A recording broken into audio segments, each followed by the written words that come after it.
Again. Hello, everybody. Happy Thursday. Thank you for tuning in to another episode of the Next Gen Live. I'm Rory Sauter. Joining me is George Landreth. We have Greg Merck, Tony Rodriguez, Bill Muckler, Jim Ostrowski, Brian Perez. Gentlemen, fellas. It's been a long week in the media, a lot to address, a lot to establish, headline after headline. Greg Merck, I'm going to go to you first. Well, I think big things for me on the domestic front, of course, is Donald Trump being removed from the ballot in Colorado, emboldening other states to do the same thing. I think this will be fast-tracked to the Supreme Court. Nevertheless, it's an outrageous decision, obviously politically motivated, not rooted in the facts, not rooted in the Constitution. But as my progressive template goes, blank's never about blank. It's always about fundamental change and accomplishing an objective. This is not about constitutional rights or protecting the democracy. This is about removing Donald Trump from the ballot because Joe Biden is completely incapable of winning this thing without the Democrat Party stealing the election and getting rid of Donald Trump. Then there's the Harvard saga with the Harvard president, multiple allegations of plagiarism. Of course, a much different standard for those who fall into the DEI category. So, it's going to be an uphill battle to get rid of this person who, if it were you or I or anybody else outside the protected classes, we would have been removed immediately. If we're students or in any kind of graduate program, we would have been expelled immediately. Multiple infractions and plagiarism. But there's standard issue for these kind of universities and their adherence to woke policies. And then, of course, on the international front, China's economy is imploding. The real estate market is getting crushed. Every 5% decline in real estate for the Chinese savers is $2.7 trillion in U.S. So from 15 to 25%, there have been declines across the board throughout that region. It's siphoning trillions of dollars out of the people's wealth, and 70% of Chinese wealth is in real estate. So it's going to have a contagion effect, and it's really going to ripple across into the United States. And we're already suffering from our own problems, our own bleak outlook in 2024, despite all of the Goldilocks scenario individuals, the talking heads on the business channels that don't want to tell us that there's doom and gloom on the horizon, despite the fact that there is. And with a slowing U.S. economy, a slowing Chinese economy, it's going to ripple across the globe. And I don't see 2024 as an optimistic year economically. Yeah, and there was just a financial expert, a guy that has a good track record, that said 2024 is going to be one of the worst years that this country has ever seen. And I've been saying this for over a year, that, this crash is going to be like no other. And you have too, Merck. That's right. Yeah. And if it doesn't happen in 2024, it's going to begin in 2024. These things, we cannot really predict the timing of them, but when we see the trends are not good. And people want to talk about other times in history. We've never been $34 trillion in debt. We've never been spending $2 to $2.5 trillion more than we take in. Household debt has never been $1.3 trillion. All debt in households has never been $5 trillion. Corporate debt, bankruptcies, zombie companies, all of them on the rise. Real estate on the falling. Having to refinance U.S. debt, trillions of dollars in the coming years at 5% interest rate is unbearable. Commercial banking is about to again reach the headlines when they have to pay back the Federal Reserve loans from last March, and they're not able to do it. So all of these things, it really damned if they do, damned if they don't. The Federal Reserve, with respect to raising rates or lowering rates, if they lower rates, they're going to reignite inflation. If they keep rates the same, or heaven forbid they raise rates, the economy will implode even faster. So neither scenario is a good one. And if they leave rates the same, we're going to see a steady decline. There's no good outcome for what's going on. There might be some hope. There might be some light at the end of the tunnel if there was even the discussion of austerity in the federal government and real federal government cuts. But that's simply not going to happen. And the Federal Reserve is going to have to monetize that debt at much higher interest rates. Yeah, very well said. Hit on everything. Merck hit on everything already. Amen. Very well said. Yeah, Jim Ostrowski, go ahead. That's the end of the show. I think you covered it. I agree. Yeah. Well, I mean, damn, that's good. Yeah, no, well, my wife and I, in spite of what Greg said, we're trying to improve the economy. We got our Christmas tree, and we bought a 2022 new car today. But Nice. yeah, one of the interesting things that's happening, I study the debt. You know, I try to keep track of what's going on with the debt because it's part of my new scorecard, GOPscorecard.com, where I'm trying to rank the Republican Party after 1 year. They always talk about doing something and they never do anything about it. Well, and I'm trying to use readily available statistics, and one of the statistics is debt held by the public, which excludes interagency debt, which I think is a little fuzzy, but I think the debt's gone up like $2.5 trillion under the GOP. And I know they're going to say, oh, you know, we were stuck with prior budgets and all bullshit. Okay, it's your fault. They could have stopped it, and they didn't. But one of the interesting things that's happening, and what I hear from my libertarian economist gurus, is that the Fed, and I'm a big believer in direct action. I think politics is all rigged and bullshit. Hasn't worked since 1800 to reduce the size of government. But one of the things that does work is direct action. And I urge people, I know it's easy for me to say because I'm not a millionaire and I have no money to invest. Don't buy T-bills. You know what? People aren't buying T-bills. Apparently, hey, the email stuff. Who's ever doing that? Yeah. Uh-oh. Somebody's getting a lot of emails. We'll come. I think it's Bill Muckler. We'll come right back to his screen. Bill's fan mail. What I'm hearing, Bill's got a big fan club. What I'm hearing from multiple people who know more about this stuff than I do is that the government's having trouble selling T-bills, and that, you know, if we don't lend money to this beast, they're going to have to stop growing, and that's a lot more effective than elections, because how many elections have failed to produce results for what I call the liberty movement? So that's what I'm working on. I read the section in the insurrection decision that addresses Trump's alleged insurrection. So I'm ready to talk about that a little bit with some of the other panelists. Yeah, speak on that for a second. Well, I mean, one of the things, not in any detail, but one of the things I noticed is very early in the decision, the court quotes a so-called historian named Eric Foner.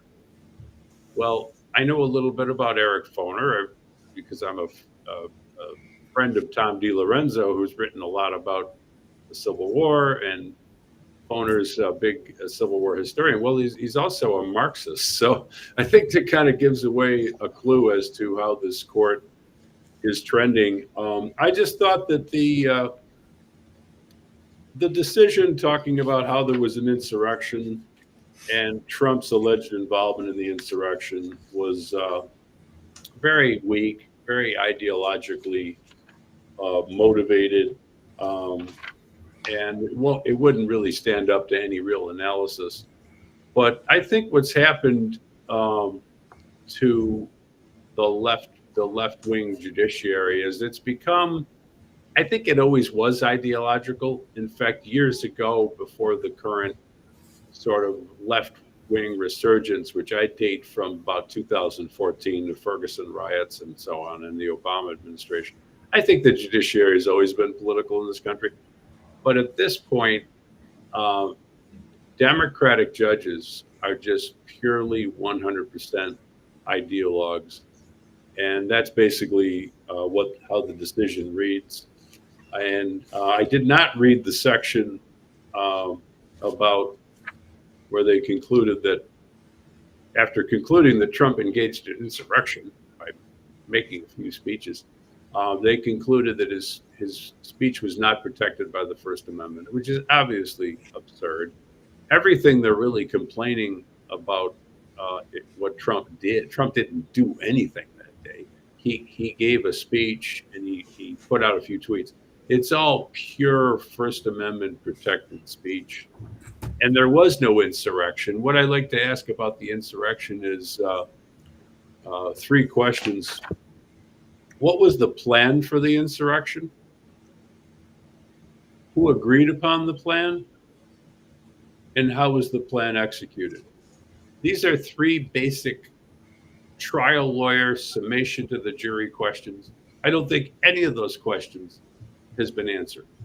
So that's just my initial reaction to the suit. Well said. Yeah. Tony, go ahead. Well, I have a question reference to that. There's a lot of rumors on the internet and all that. So let's just say that the Supreme Court doesn't do their job and they don't overturn the decision. How does that affect Trump in the election? Or does it affect them at all?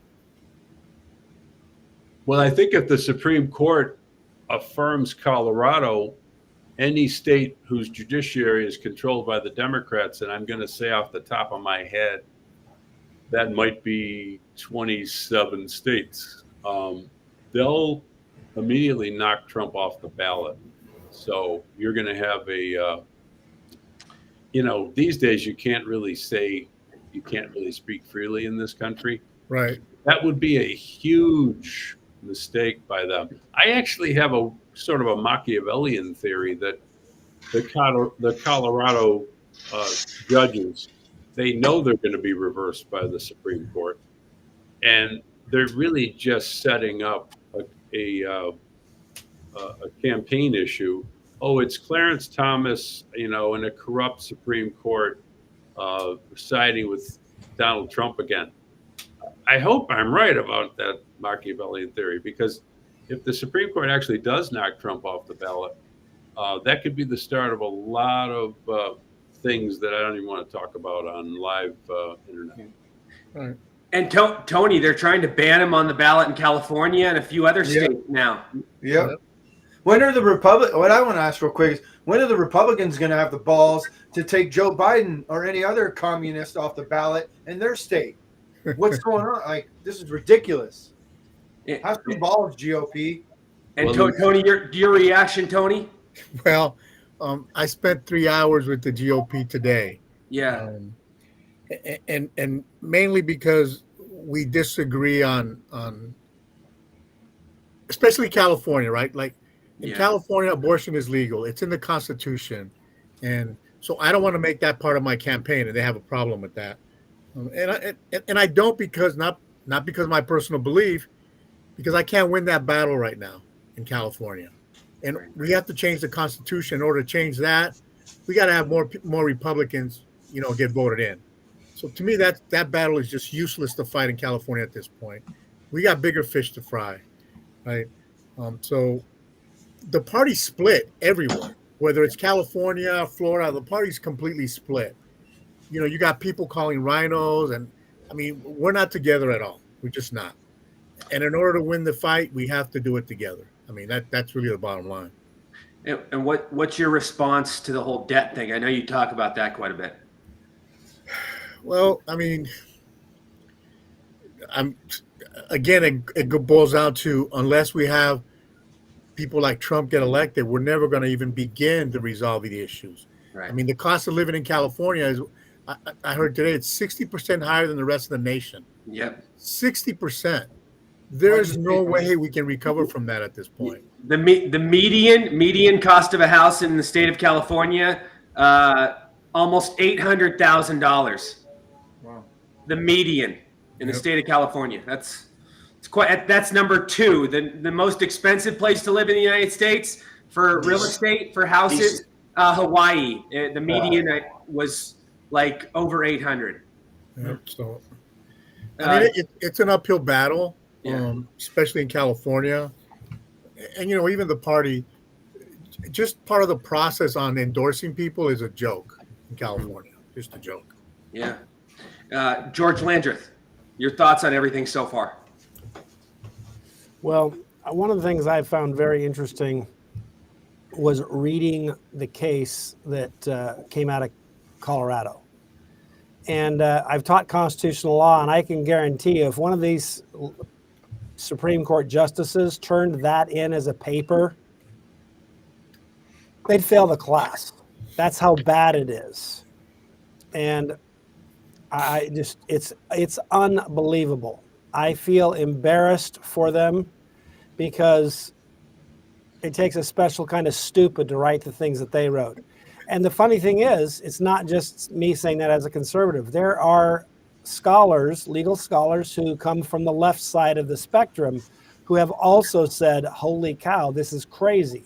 An example would be Jonathan Turley has said that this decision is the most anti-democratic decision he's read in his lifetime, and also pointed out that there are, well, that it's launching us in a trajectory or direction that is really harmful to our country.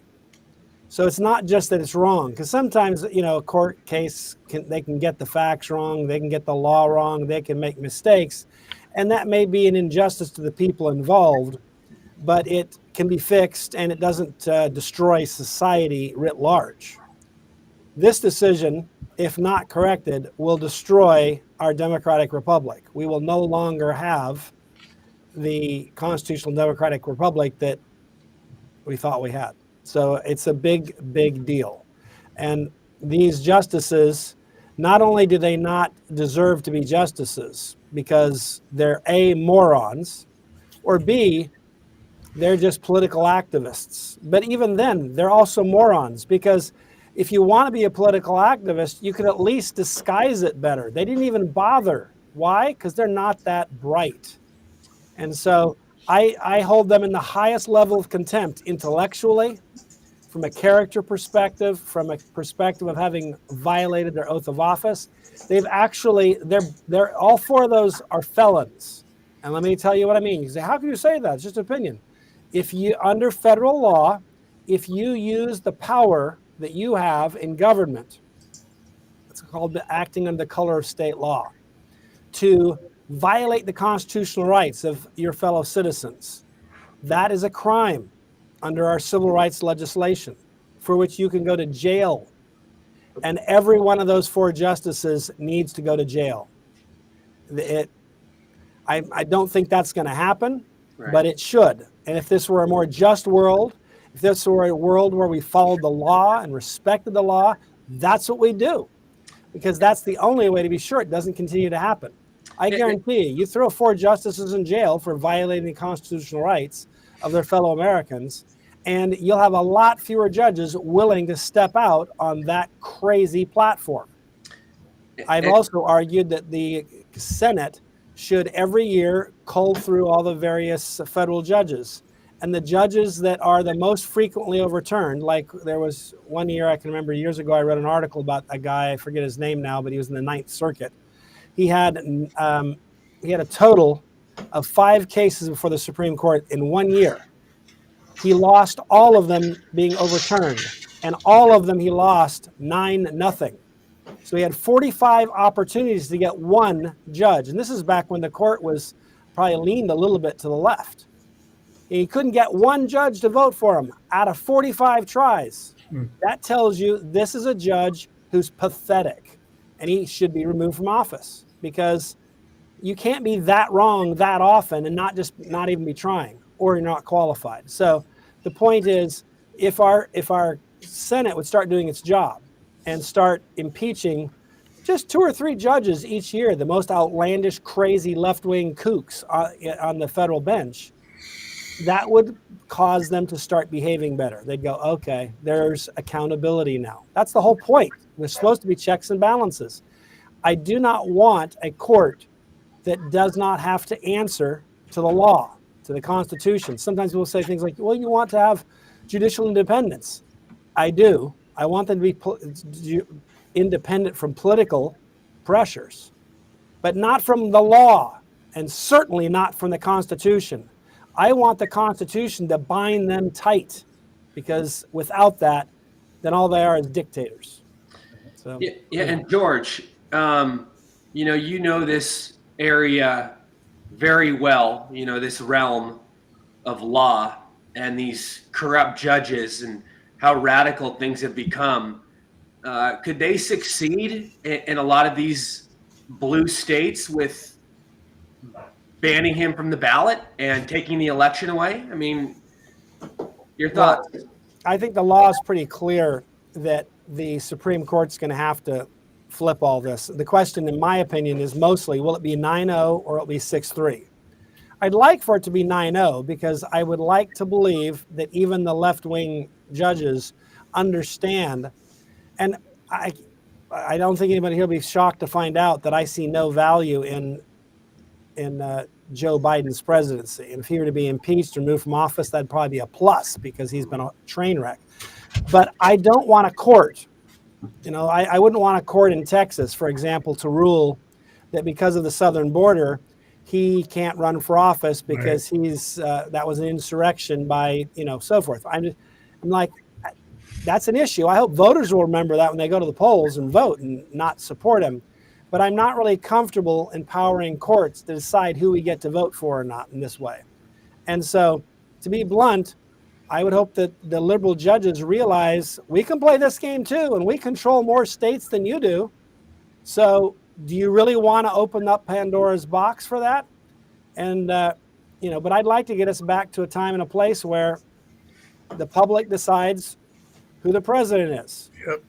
This was not even a real trial. Trump didn't even have the opportunity to call those. But what you see, this beauty, or you see on my... He was not found guilty of insurrection because that was not a trial. It's just the court just declared it. Exactly. Yeah, well, with people like this pretty lady on my screen, Bobby, if you can see what she is, with her pink hair and her orange hair and her red hair. Okay, her name's Hillary Rudy. She's one of the election officials that was testifying against Donald Trump. So you can reasonably expect the outcome when they're just listening to people like this, whose mind is made up. This was not a legal decision, most definitely not a constitutional decision. It was a personal political decision. And in the end, it will fail. And I'll tell you, if it doesn't fail, then as bad as America is economically, socially, there will be extraordinary unrest, and it will get extremely ugly. Bill Muckler.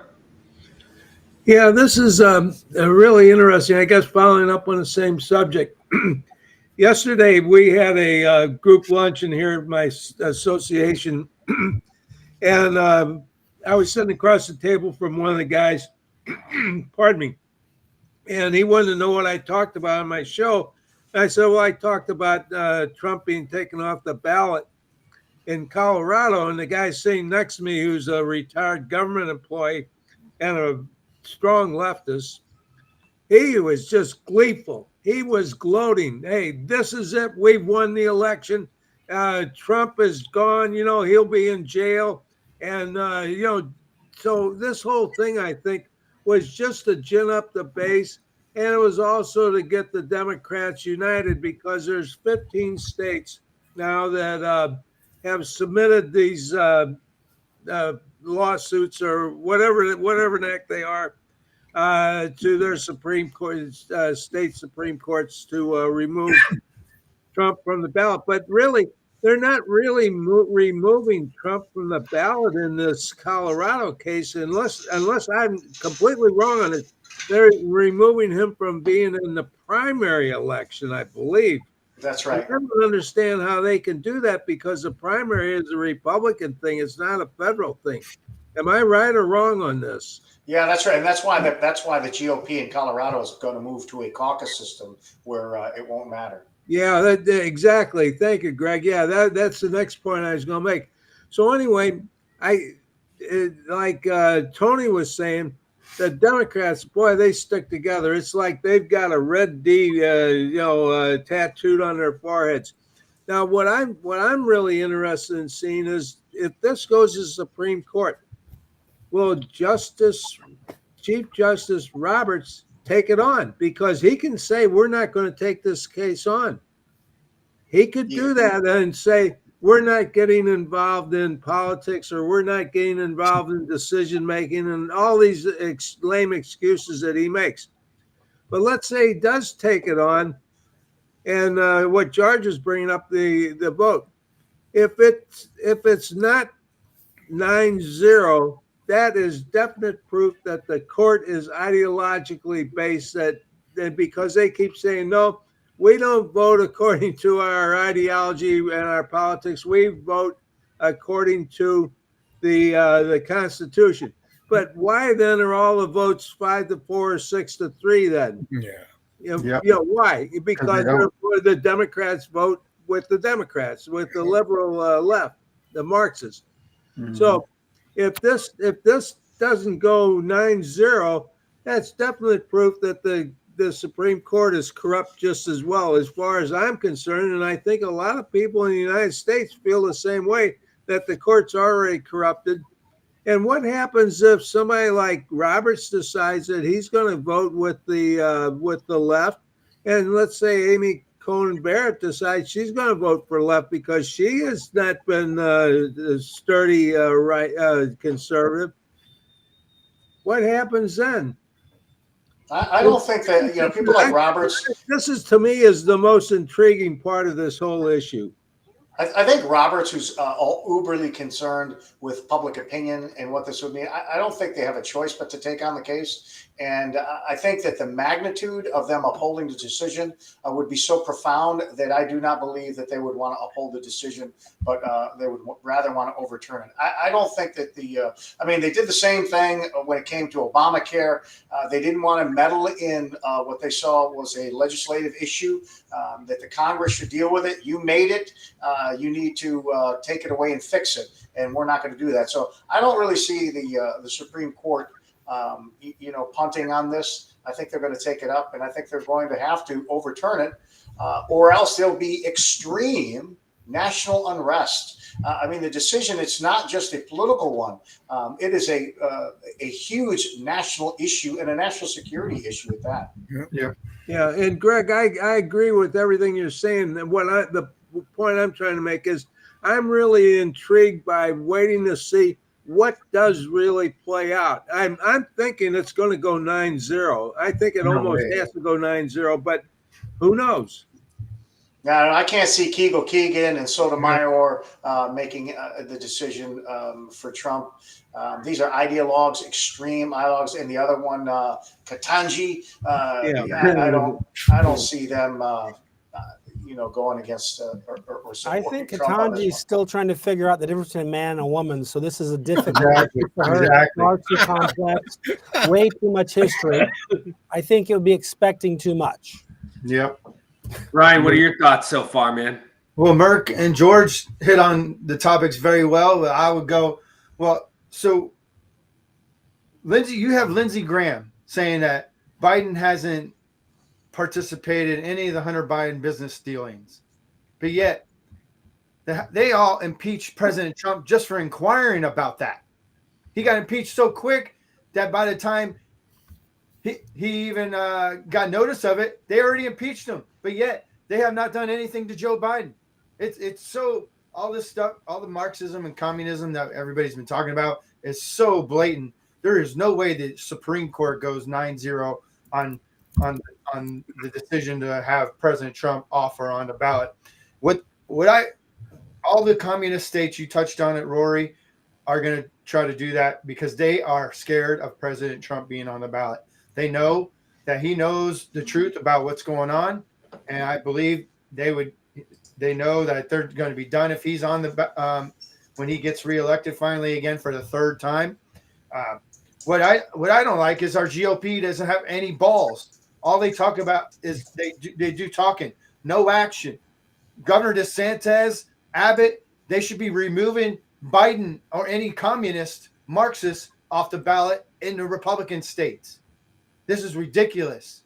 And as far as the lady in the who took Dr. Swan's information, the Harvard president, if that was a white man, he would have been gone already. But because they all put all these ideology people on all in the DOJ as our judges, this is the whole reason why our system is crashing and crumbling, is because you have ideology rather than merit-based people being put in place. And President Trump should be on the ballot, and if people want to elect him, they elect him, which they will. And it's so disgusting on what's going on. As Merck is a veteran, and I am a veteran, who swore an oath to protect and defend the United States Constitution against all enemies, foreign and domestic, and for people to not be pissed off and to fight for your constitutional God-given rights and protect this land.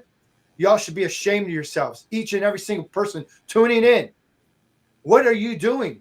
How are you sitting by, allowing all this to happen? I know people, I talk to people every day. I'm out and about with all of us, everyday people. They're struggling right now for food, buying food. I got people talking about they can't even buy toys for their kids. Well, you know what? Stand up. If you stood up against all this communism, Marxism, things wouldn't be this bad. But like Merck even said, it's going to get crazy and wild in 2024, baby. What are you going to do then? Is it going to be too late before you start to respond?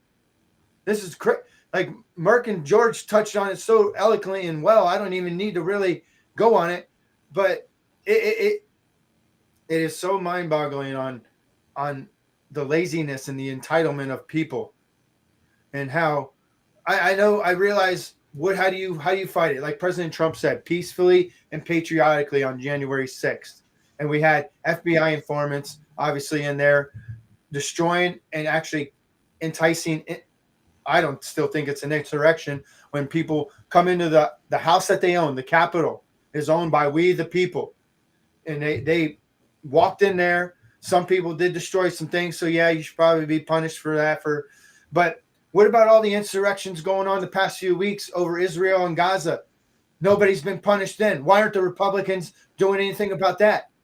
We have real insurrections going on, and yet they don't do anything. I'm sick and tired of people saying, oh, well, it's the left that's doing it. No, the Republicans suck too. They aren't doing anything about it. They have no balls, no spine, and we have no justice. It's a two-tier justice system.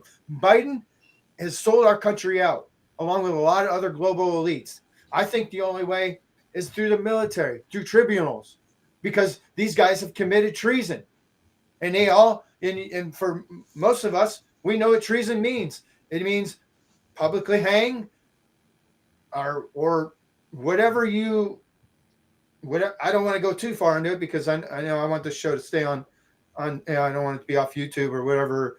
But, all these justices, all these judges who are doing this to President Trump. But we saw this with Jesus Christ when he was on the earth. He was persecuted for speaking the truth as well. I'm not trying to compare President Trump or any human to Jesus Christ. I'm just showing comparisons because when Jesus walked the earth, he spoke the truth. He spoke what our God-given rights, our love, and yet he was nailed to the cross. He was beaten, and yet that is what they want to do. They want to use President Trump as an example, and the people of January 6th as political prisoners to scare the people from uproaring and for standing up against our government, because it is the duty of the people to hold our government accountable. And until that happens, we're going to keep facing all this stuff.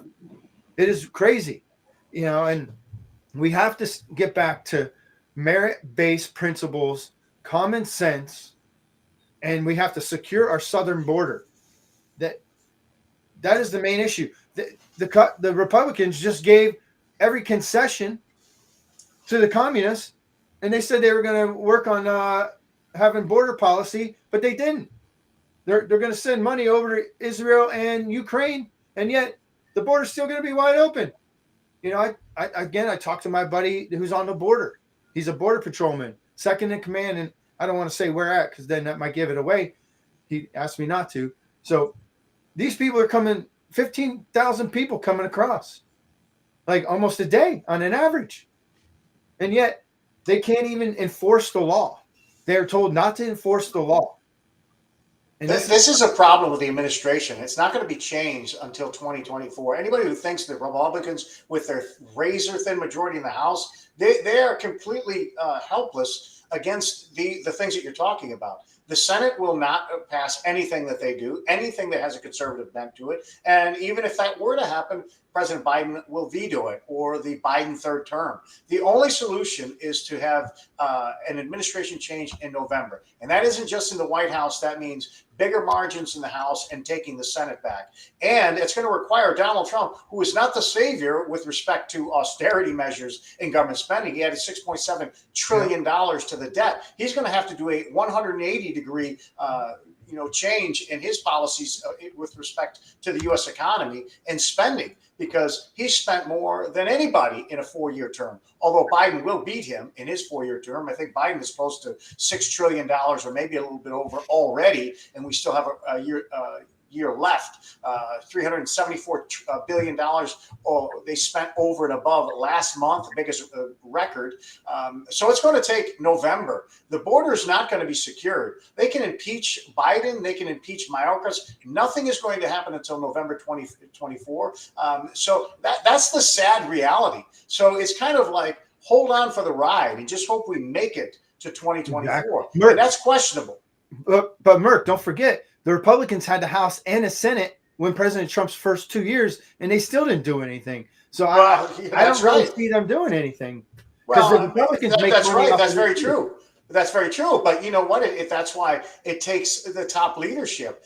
That's why I said Donald Trump is going to have to do a 180-degree change in his domestic policies, because he was not a fiscal conservative. Now, okay, I get it. Maybe the COVID crisis, I can only hope that his attitude and his the people he surrounds himself will exercise some restraint in spending and take us back to a pre-COVID level federal budget. I'm not holding my breath.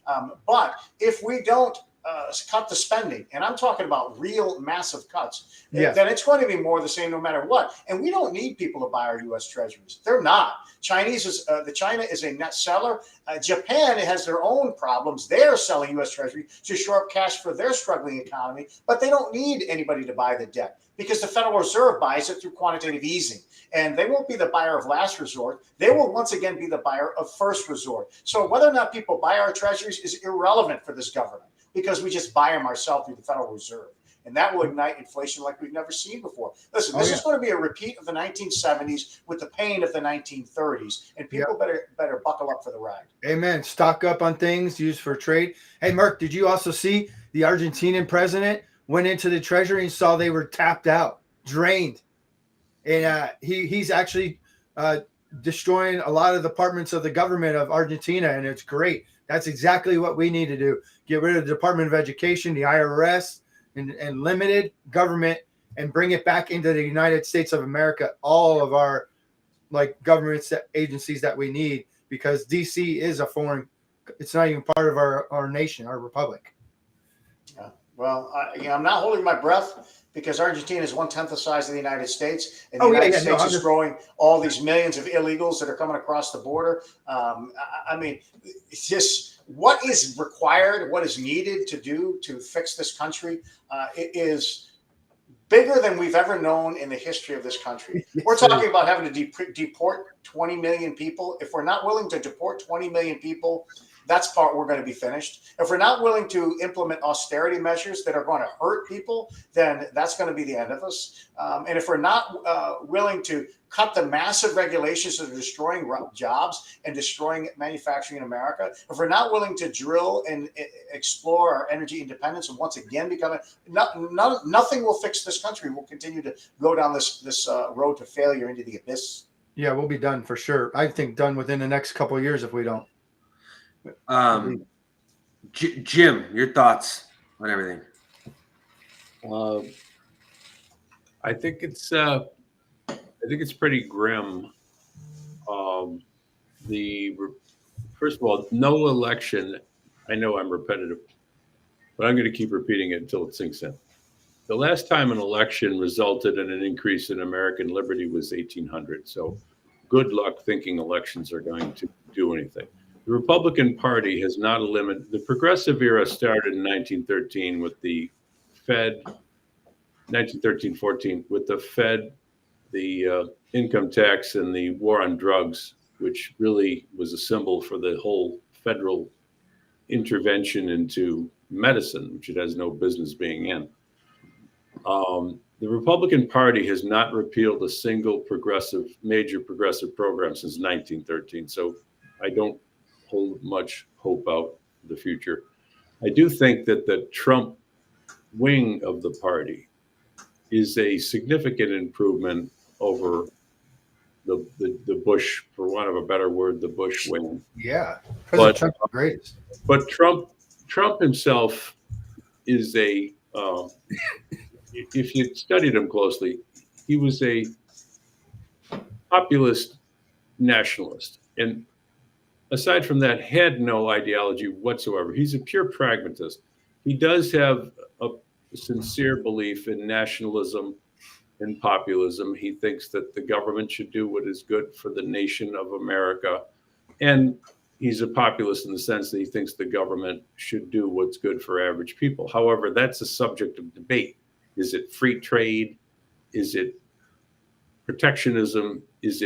We don't have free trade now, by the way. We have managed corporatist trade, but is it protectionism? So just because you're in favor of what's good for average people doesn't mean that you can draw any specific conclusions, because as a libertarian, I think libertarianism is good for average people. In fact, I know it is. What Trump really needs to do, in all honesty, is something I know a few people who know Trump, but I'm not wired at all. I'm not a player or anything like that. But what I tried to do in the early days was try to get some libertarian influence into the Trump administration. This guy in Argentina, I think, is apparently a libertarian. The jury's still out on that. But if Trump would bring in some what libertarians are good at is we're good policy wonks. I mean, I can tell you what agencies to get rid of, like right now. Let's start with HUD. What the F is the government doing involved in local public housing projects? And if you know anything about HUD, it has been a complete disaster for the cities. And it is a corrupt organization. It was corrupt in its inception. And if you can't get rid of one useless agency that has nothing federal about it, it's a purely local thing. It's not constitutional. If Trump would bring in, and I do think he's going to win the election, if Trump would bring in a few libertarian policy wonks and start to cut spending and bring the troops home, I think the America First is good on foreign policy, and libertarians agree with that. The guy needs to bring in some libertarians into his administration, which he did not in the first administration, and spending got out of control. He screwed up the lockdown. He screwed up COVID. Libertarians were pretty damn good on the lockdown. I filed a lawsuit against Andrew Cuomo on May 15th of 2020. We were pretty freaking good on the lockdown. We could have told Trump this was all bullshit. So that's all I have to say about that, to paraphrase Forrest Gump. Well said. Well said. Bill Muckler. Hey guys, I'm sorry. I kept my Facebook tab open because that's how I communicate with Rory. And apparently somebody added me to a one of these groups or something like that. And I usually leave them right away because I don't want to go through all that. And all of a sudden, I guess that group blew up, and that's what all those notifications were.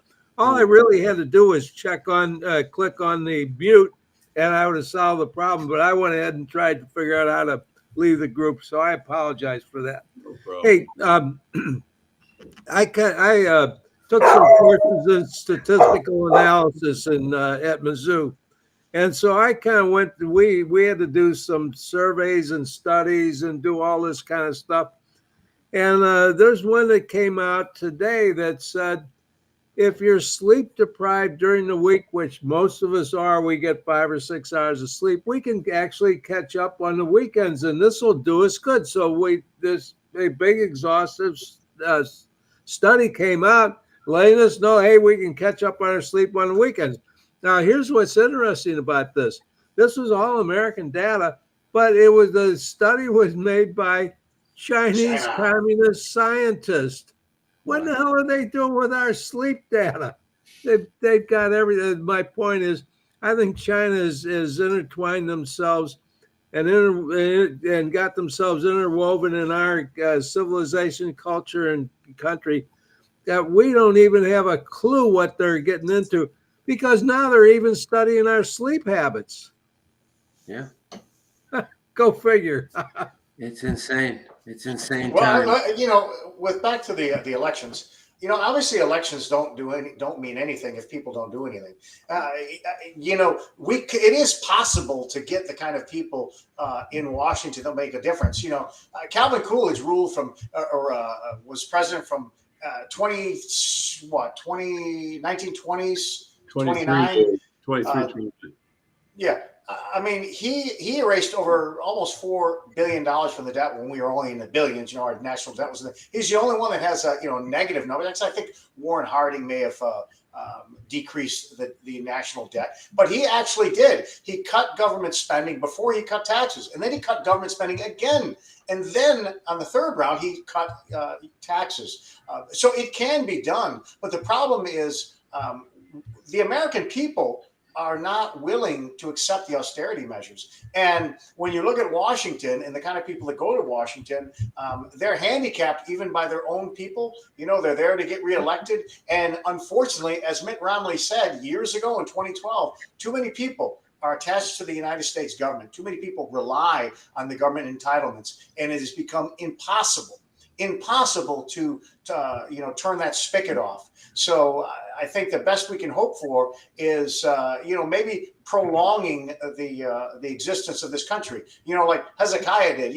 Israel was doomed, but Hezekiah bought some time before they went into captivity.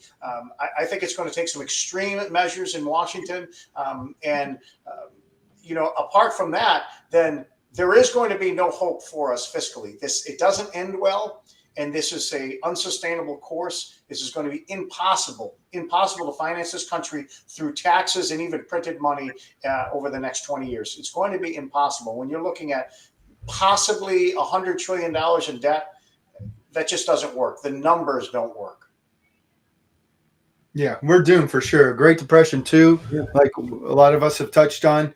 It's going to be one miserable ride, and but maybe that's what it's going to take to hopefully wake people up, to restore our republic, to bring things back to normal, common sense thinking and ways. Right. About who knows?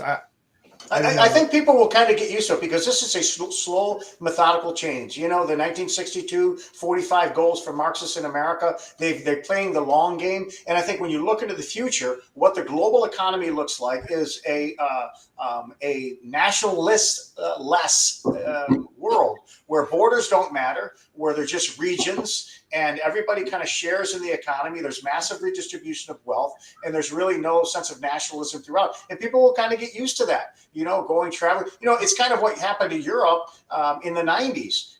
When they became the Eurozone, you no longer needed to have a passport traveling through all these countries. And now they're so totally used to it. Italians can travel to the north and to Great Britain. You can go all over Europe. You don't need a passport. You don't need any stamps. That is going to be the global movement. And as we homogenize the globe of all the people to make us all look the same, make us all act the same, with, of course, the ruling elites at the top always maintaining their own specific identity. But all the rest of us, the masses, will be so used to just this global economy, global currency, and it will be kind of this dull way of life. Own nothing and be happy, Greg, right? Exactly. Yeah, exactly.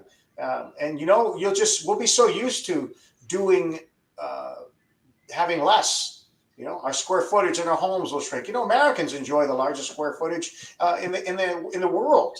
Per capita. You go to some countries, they're living in 700 square foot apartments, and that's large size for them. So we will just kind of shrink down and have very little, and we'll be used to it. And that is sad because we're looking from our position now, looking forward.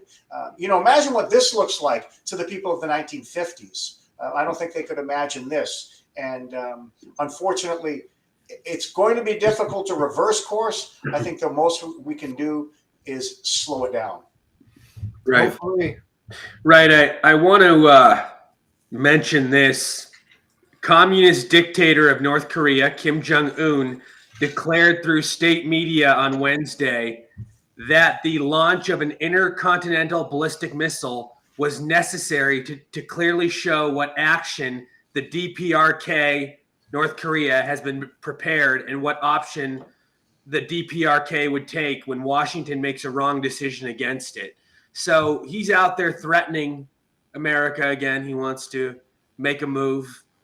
Greg, what are your thoughts? Yeah, well, these fake tough guys, and they're all over the world. They like to rattle their sabers. I don't know that he could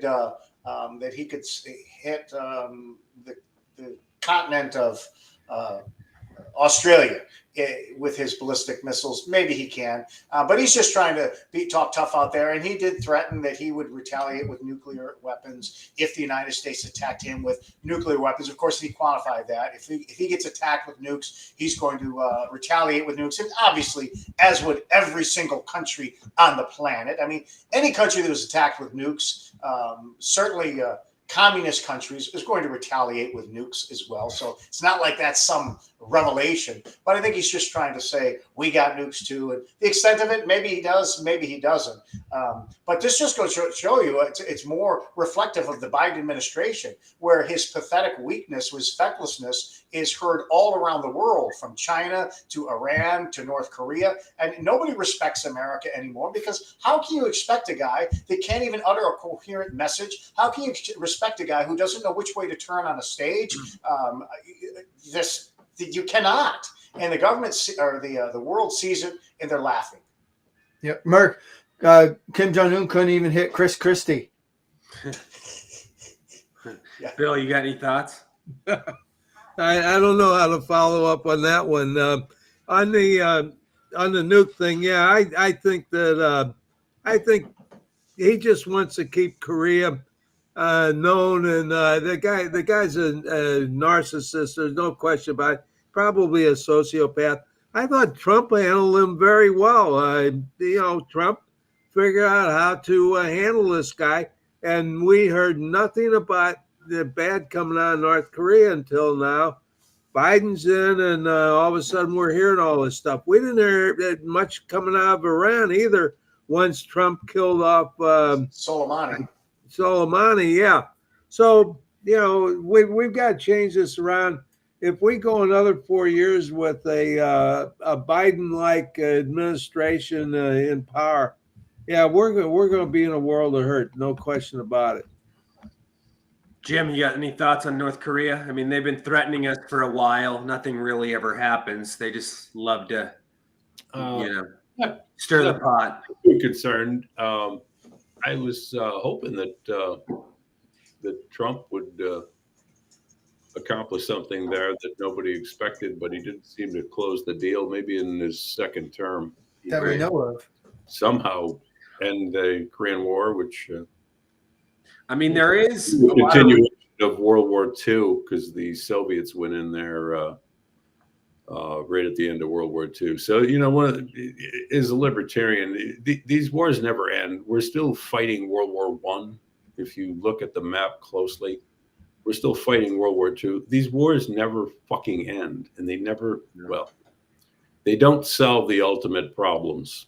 So I view the Korean War as a continuation of World War II. Yeah.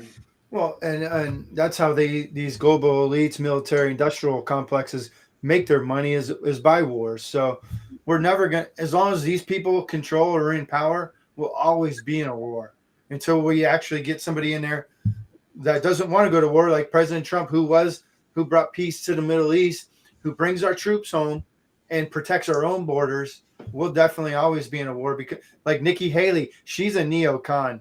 She'll want to send us to war. All these politicians like to send us to war, but they never go themselves. Well, most of them anyway. And it's just, And Kim Jong-un is also, it's all just about the fear mongering. He definitely doesn't have that guy. He won't do anything. He needs China. He needs Iran. He needs those countries who hate us really bad to really do anything first before he would do anything. I don't see him doing anything. Well, the fact is in an imperfect world, war is inevitable, and there are evil people, and good people have to kill evil people. Yeah. But the problem is we don't have a criteria for which we engage in war, and the criteria should be very simple. It should be threefold, and you have to meet all three tenets. It should be in America's national security interests. It should be in America's economic security interests, and it should advance American ideals and goals or control. If it doesn't meet those three objectives, then the U.S. does best to stay out and try to use diplomatic efforts. And nothing that's going on in the world today meets those three criteria. None of them. Well, a point I made in some of my books, this notion that the government progressivism applies to foreign policy too. So there's domestic progressivism where, like the Great Society, the government has some amazing ability to figure out how to fix the problem in the cities. Well, that turned out to be a disaster. But the government's stupid in foreign policy too. World War I gave us communism and Nazism. So Woodrow Wilson, even though he had a PhD in political science, I believe, and was a very smart dude, he wasn't smart enough to figure out the consequences of World War I. World War II gave us communism in about 40% of the globe. So we're not really smart enough to figure out what the consequences of these wars are, which really argues for a presumption of peace unless there's dire circumstances, like when the British invaded the United States. Oh, there's a foreign army, we better fight those people. Short of that, I'd stay out of the rest of it. Right. Well, there were legitimate reasons in World War I. When Germany's attacking our ships and making alliances with the Mexican government against the United States, we can't be Neville Chamberlains and sit back and say there's nothing to see here, everything's going to be okay. So there are legitimate. Again, it's very simple. It's a very simple strategy. National security interests and economic security interests, and advances U.S. goals and ideals. And that's a very simple one. And there have been times throughout the world and throughout U.S. history when we have met all three of those requirements. But there have been too many times when we haven't even met one of them. Well, we shouldn't have a president like FDR is conspiring to get us into a war that the American people did not want to be in. Well, most American people don't even want war. Even the citizens of other countries don't even want us there. So unless, like Greg was saying, I mean, he broke it down well, if we shouldn't be there. Yeah. Protect our own borders. That's what we need to do. We have insurrection going on through our southern border, and that is what we need to do, is protect that. I think, when we were attacked at Pearl Harbor, an egregious attack at Pearl Harbor, I think the decision was pretty obvious that we were going to enter the war. For sure. When you embargo oil against Japan, that's an act of war, in my opinion. Yeah. So, again, FDR wanted to get into that goddamn war either through the Pacific or he really wanted to get involved in Europe, and Hitler... he couldn't goad Hitler into attacking us, so he goaded the Japanese. It's all bullshit, Greg. Come on. Study some revisionist history. It's all bullshit. Everyone we've been taught is bullshit. Well, our own government. Look, I believe there's evil in the world, and certainly the Japanese had some imperialist ideals, and you attacked our people, and you killed our soldiers, and you killed our civilians, so you brought us into the war. Now, there are issues with blockades, but that's kind of like if I say bad words to you in a bar, and you hit me over the head with a bottle and put me in a concussion, that's not justifiable response to some bad words. So their attack on Pearl Harbor, they asked for it, and when they continued down the road, they asked for to be the first country in the world to test nuclear weapons. So they could have ended it. We see it in Hamas today. They could end this war, but they choose not to. There are times when good people have to kill bad people. Otherwise, the bad people will proliferate. They will advance, and they will take over the world. We've seen it throughout human history. In order for evil to prevail is for good men to do nothing. So the United States has 40,000 troops in the Middle East. We ought to get them the hell out of there. The United States has never shown any ability to fix any problem in the Middle East. Our intervention in the Middle East has been a fucking disaster since World War I. Just allow Israel to wipe them out. Get the hell out of there. Get the hell out of there. There definitely could be arguments made on both sides of this matter. Bill Muckler, your thoughts? Well, and not only the United States has never been able to do anything in the Mideast, neither was England or Germany or anybody else. I guess France was in Lebanon. So everybody's had their shot at it. And nothing is going to stop them unless we just kill them all. Or stay out of there. It's none of our business what happens in the Middle East. Yeah, well, I think it's a little naive that's- to think that Middle Eastern countries are fine with us staying out and fine with maintaining their regional influence. Anybody who thinks that Iran is comfortable with that, or China for that matter, is extraordinarily naive. These people are bent on world domination, and Muslims have no concept of mutually assured destruction. It means nothing to them. It has zero impact on them. So when they rise up, like we've been attacked 100 times by the Iranians, and we just sit back, it further emboldens them, and it emboldens the rest of the world, and it makes our allies think twice about where we are in terms of our military strength and our resolve to stop evil in the world. So I missed this attack by Iran. When is Iran? We've the got Houthis have fired hundreds of missiles. There have been 100 attacks on military bases. Surrounded by bases. We have had Iran surrounded by military bases for 50 years. When has Iran attacked the United States? Okay, do you not know that they finance the Houthis? Do mountain men, Yemenis mountain men, do they know how to fire rockets? They obviously finance Hamas. They obviously finance Hezbollah and train them, and they obviously finance and train the Houthis. So it's a proxy war through Iran. Everybody knows that. Everybody knows that. That is not even arguable. You mentioned Pearl Harbor, which was not a state; it was a colony of the United States that we grabbed. Unfortunately, when Grover the Great Cleveland skipped the term in office because he didn't want to grab it. Yeah, 1949, but it was an American base and U.S. soldiers. What state? I didn't say it was a state. It was an American base with U.S. soldiers. It wasn't a state. It was a fucking colony. What state of the United States has Iran attacked? Because I'm missing it. I didn't say they attacked states. They attacked bases. They attacked the United States. Look, if you live on a base and you're born on a base, you're a citizen of the United States. We have 40,000 troops. I checked it out because of this research. That's another subject. But Iran has attacked the United States. Why the hell? And Trump, although Trump was relatively good keeping us out of any new major conflicts, he was monkeying around in Syria, which was a total fucking disaster that Obama and Hillary got us in. And Trump's there. Oh, let's get involved in Syria. Get the hell. We have troops in Syria right now. Why? It's insane. Get them out. I mean, our own government has committed war against us, and we're not doing anything about it. So, I mean, guys, I want to bring up here. We're talking about the troops. There's a new survey, new statistics that have come out. The number of homeless veterans rose over 7% in the last year. It's the highest jump ever tracked. Yeah. Good Lord. And also we have the lowest active military too, participation. You have thoughts on this, Jim?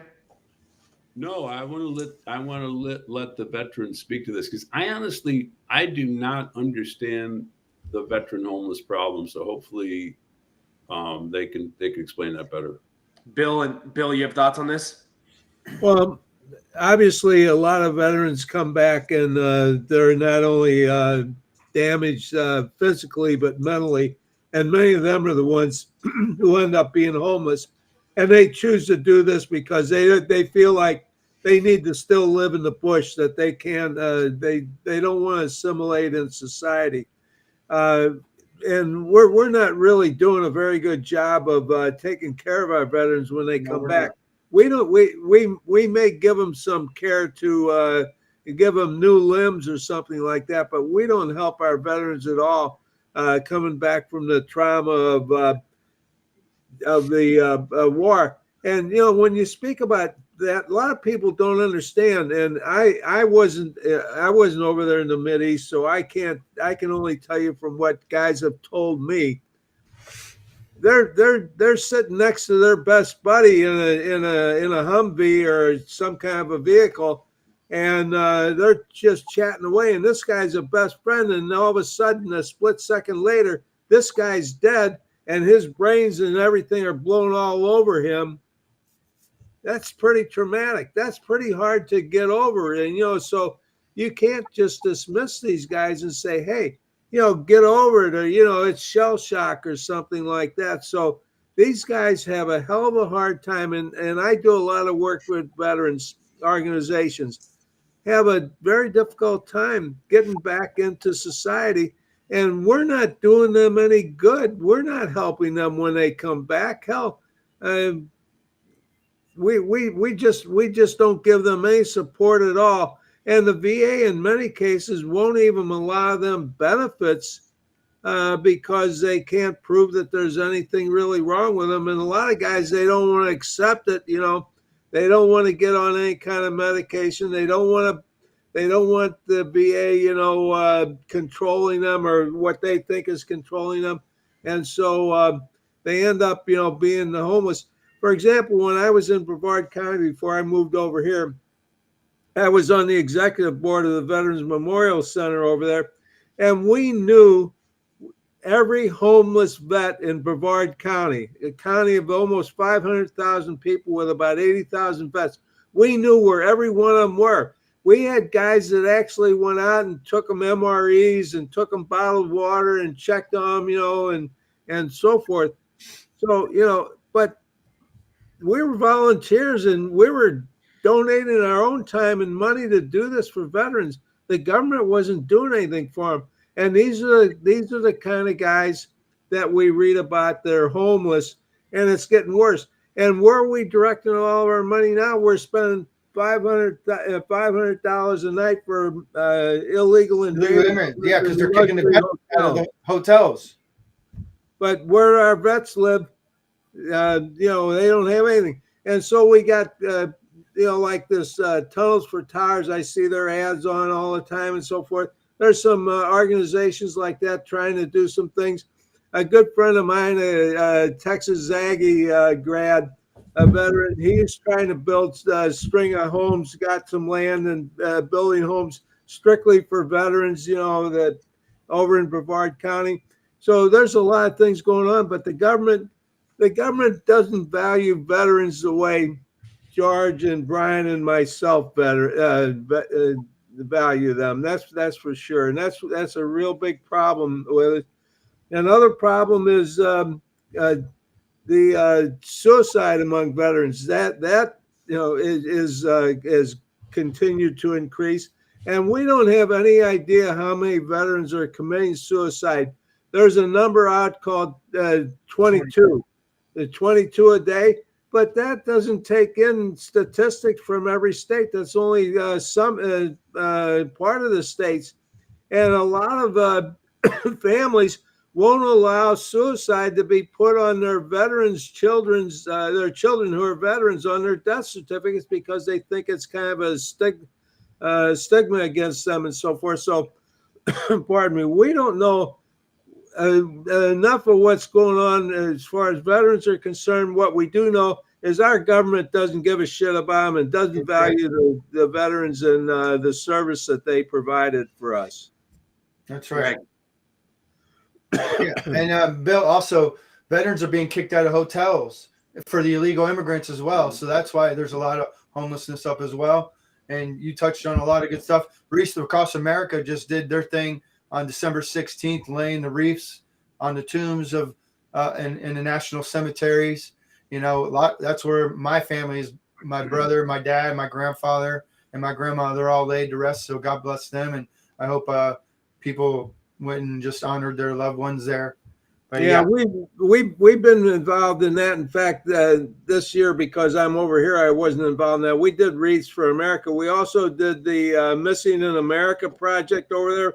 We were one of the ones that really helped get it started at the Cape Canaveral National Cemetery, which is a new and beautiful resting place for our veterans in Florida, where actually we were going around to funeral homes in Florida and collecting the urns that were sitting on shelves of World War II veterans, Korean War veterans that nobody claimed them, and doing the research to verify whose remains they were and everything, so we could give them an honorable interment at the Cape Canaveral National Cemetery. We're doing that 4 times a year, every 3 months, doing about 20, 25 at a time, with beautiful ceremonies and everything like that. Hey, Bill, you touched on Tunnel for Towers, though. They only do if you're killed in combat. Because I just had a lady on my show about a month ago. Her husband was killed by an illegal immigrant here in Florida, the Tampa Bay area. And she reached out to the organization. They said, well, he wasn't killed in combat. He was killed here on American soil, so they couldn't help her. So they only deal with combat wounded or combat killed veterans. Well, And they do the firefighters and law enforcement are killed in 9/11. So, but it's just an example of Yeah, I was just letting you know. private organization. Yeah. The fact is, why have all these wounded warriors and all these different organizations? Why have they cropped up and grown to take the place of what our government should have done in the first place? And don't tell me we don't have enough money. We already spent $34 trillion more than we brought in national debt to do what? What we got to show for it? We don't have beautiful cities or wonderful roads or great internet or anything else to show for it. We got crap. It's about letting the veterans die. They don't want us to, take care of us. They send us to war. Like you stated, we get broken down, come home, and we're never the same. But they just don't care, like you said. Anyway, Greg needs.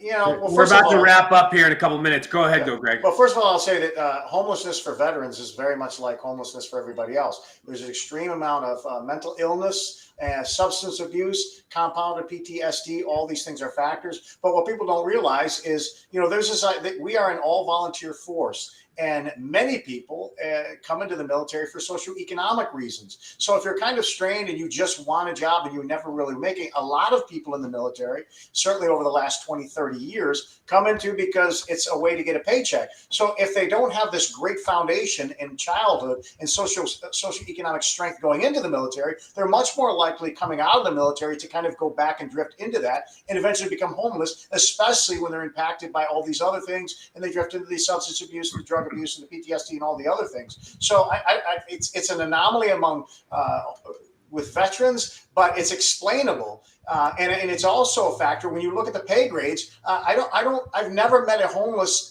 military officer.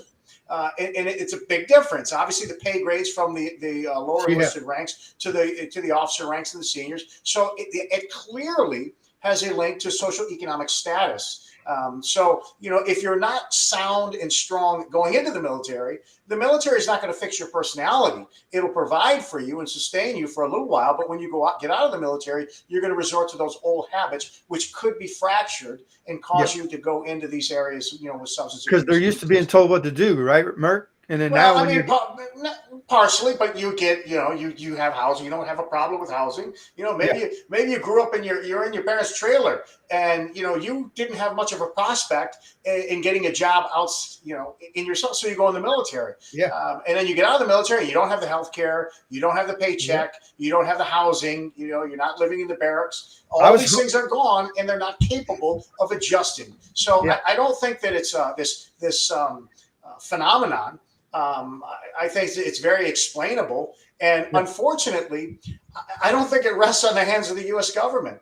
I think it rests on individuals. Look, if we're not preparing our children, just like I do, to enter into the military as strong, solid citizens, but if we're going to, really alter what our military is about and who we enter in and what kind of people and the trannies and the sodomites and all the rest of it, we're really disintegrating our military anyway. But really it starts in the homes, and when people grow up in their strong foundation in their home as children, they're going to go in the military, they're going to serve their country, and they're going to come out and be productive citizens. But if they don't go into the military solid and strong, they're not going to come out strong and solid. Right. And before we take off here, it was just mentioned in a report that Ukraine votes to legalize marijuana to help ease the stress from the war with Russia. I mean, I'm all for it, man. Legalize it everywhere. Obviously, this is not going to take away the pain from the war, but, I mean, Big Pharma is allowed to drug everybody up and kill them. Might as well let a plant be illegal. I mean, it's a plant. What do you think about this? And guess who's going to ship them the dope? China. No, the United States. I know. But pretty interesting how this is coming into place. I mean, it's kind of irrelevant in regards to, so they're going to get tanks, missiles, and baskets full of marijuana. I don't know how this helps the war. I mean, this, obviously, I understand how, people can relax, but this is not going to change anything. So much damage has been done. This seems like another distraction. It'll make them feel better about the fact that they got their asses kicked by the Russians. Yeah, I don't think it's really a good. They'll be dead smoking weed. They'll be dead. I'm a health nut, so legal, yes. Well, I recommend people not. Yeah, maybe if they're high when they're about to die, it won't be as bad of a death. Well, I don't think that's a strong indicator that Ukraine is doing well. When they're not wanting to drug up their people to deal with the stress, it doesn't exactly sound like they're doing real good over there. I know they're getting killed. I know they're getting destroyed. Yeah, for sure. I never said they're doing well. No, I'm just saying in general, this idea we need marijuana. I mean, the war's not going too well for them when they're, wanting their anxiety must be through the roof, man. Can you imagine how much anxiety these fuckers have? Yeah. Go ahead, Greg. Sorry. No, it's just, the Russians are coming in drinking vodka. Ukrainians might as well be smoking dope. Do Ukrainians drink a lot? Do they drink as much as Russians? No, probably not. I'm sure they do. What are They're all the same people. I think it's vodka, right? Yes, vodka. they are, Greg. Yeah. They are Isn't it vodka? Yeah. I think vodka is the thing over there, right, Greg? Yes. Yeah. Bill Muckler, you got any thoughts on this? I think they both relish their vodka, and I think they both drink copious amounts of it. Yeah. Anyway, Merry Christmas, everybody. And I hope everybody has a blessed Christmas season and a prosperous New Year. If we're not, are we going to be on next week? Yeah, we'll be on next week. Okay. What does everybody think about the war going on with Ukraine and Russia? Do we see any end in sight? Jim, your thoughts? No. It's over. Ukraine lost. They just don't want to admit it while Biden's running for re-election because it'll hurt his campaign. So you think they'll make some sort of announcement after the election about this whole scenario? Basically, how it's coming to an end? They'll keep slaughtering Ukrainians in a pointless war so Biden gets reelected, they hope. Well, let's say Biden gets reelected. Do you still think the war is done or only if Trump gets elected? They'll negotiate. It's going to be over either way. It'll be negotiated. Yeah. It's over, What do you think, Bill? I think Zelensky's coming out with two $75 million yachts. So anything else that happens, who knows? What does Greg think? I think as long as the United States is sending them billions of dollars, the war is going to be prolonged. And do we know anything about Taiwan? Because there was just a new report that came out saying Xi of China told Biden recently that he plans to take Taiwan, and Biden did nothing about it. Doesn't care. It seems like he's bought and paid for by China. He's not going to do anything. So I mean, there's still what, 9 days? How many days left in the year? 9 days left in the year. They could still take Taiwan. There was always that report for a long time that they were going to do it before the year's over. That was until the economy started imploding. It's not something they want to do militarily. They play the long game, and we talked about this before. They prefer just to be able to absorb them, just like they did in Hong Kong, and they're going to move to Taiwan. But they still got to strengthen their economy. They got to strengthen themselves and shield themselves against U.S. sanctions. It's coming. They prefer to be able to do it peacefully without attacks because it's not going to come. It won't come at any small cost to China either. If they want to go in there militarily. So they want to avoid that at all costs. But eventually, when the options are peaceful options are off the table, then it will come to a military exercise. Yeah, because China's military is actually being trained to kill compared to ours, who's being trained to know what a dick or a vagina is. So, Bill, I'll go to you. Well, I don't know. Maybe the Chinese New Year is when? January 31st? So maybe it's going to be by then. Who knows? I just don't see China taking over Taiwan in the near future because I think they've got too many economic problems as it is right now. I think that's probably something that they like to threaten us with, but is probably not their number one priority or goal. Did you guys hear about this before we take off? A report revealed that the House investigated a second gay sex scandal as Washington, D.C. reels from the initial emergence of a graphic pornographic video filmed by a Senate aide. Apparently, there's another one going around. Did anybody hear about this? Well, I'm sure there's a bunch of them actually, because a lot of them are really gay, like Lindsey Graham and stuff. I'm sure there's tons of them, but to Jeez. finally see them come out is good. I mean, Crazy. What do we think, Greg? You think there's a lot of them? Is George Santos in one of them? Oh, I don't doubt it. Interesting stuff. All right, Brian, tell everybody where they can find you, where they can get involved. And real quick to that, that guy that got caught in the Senate that got fired, he said, "Oh, I didn't disrespect my workplace." But yeah, anyway. and he claimed homophobia, and he cried like a little victim. Yeah, and he took yeah. no accountability. Sorry. Anyway, I had to say that real quick. But you can find me right here on NexGen Live, Censorless TV, YouTube, Fascist Book, soon to be Instagram if I can figure out how to get live on that. But again, I'm grateful to be here each and every day. I thank God for allowing me to be here in this greatest time in world history to stand on the truth and to fight. Remember what Christmas is about. I know Jesus Christ's birthday isn't Christmas, but we do celebrate him, and it is about giving. It's about love. It's about being grateful for what you have, the family you have. It's not the materials that you have. It's the friends and the family.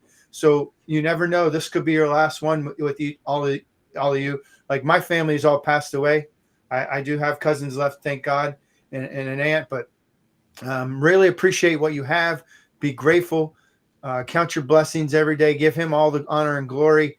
And I want to wish each and every single one of the men on this panel a very blessed Christmas and a happy New Year. Hopefully we see y'all next week, Lord willing. Yes. And happy New Year, everybody.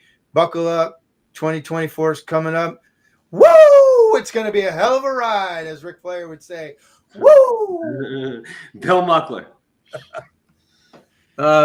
Hey, Merry Christmas to everybody on the panel and all of our viewers. I hope everybody has a blessed Christmas and a very prosperous and a wonderful 2024 and New Year. So anyway, you can find me any place. I'm all over, spread around just like you know what.